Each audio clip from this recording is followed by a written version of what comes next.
Sa mga balitang tinutukan, siniguro di Pangulong Aquino ang agarang paghuli sa mga taong nasa likod ng pagsabog sa Cotabato City. Ayon sa Pangulo, lahat ng anggulo sisilipin upang matiyak na mananagot ang mga utak ng malagim na insidente. Balitaan mo kami, Rocky Ignacio. Tiniyak ni Pangulo Aquino ang pagkaka-aresto ng nasa likod ng pagsabog sa Cotabato City sa lalong madaling panahon.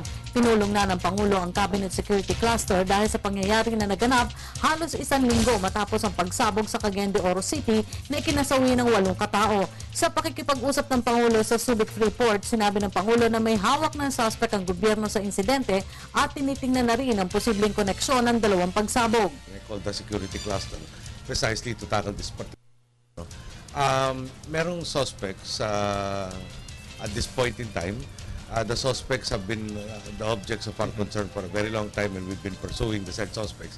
Hindi pa sigurado that they are the parties responsible for this. No?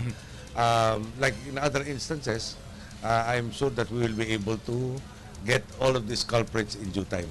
Pagtiyak pa ng Pangulo, titingnan ang lahat ng anggulo sa malagim na insidente. Nauna nang hiniling ni Cotabato City Japal Giani Jr. na huwag muna isantabi ang anggulo ng terorismo. Hindi pa rin kasi matukoy kung sino ang target ng pagsabog dahil naganap ito matapos dumaan sa lugar ang SUV ng kapatid nito na si City Administrator Cynthia Giani Sayad. Magkagayuma, iginit ang Pangulo na wala namang indikasyon na ang pangyayari may kinalaman sa pinalabas na Global Alert ng Amerika sa North Africa at Middle East. Wala tayong indicator na gano'n ang pangyayari. At ulitin ko, dahil hindi lang naman terrorism angle ang tinitingnan, meron din potential, may political angle dyan sa Cotabato, meron din potential criminal naman sa Cagayan de Oro. So we are exhausting all of these leads, we're developing parang cases, no?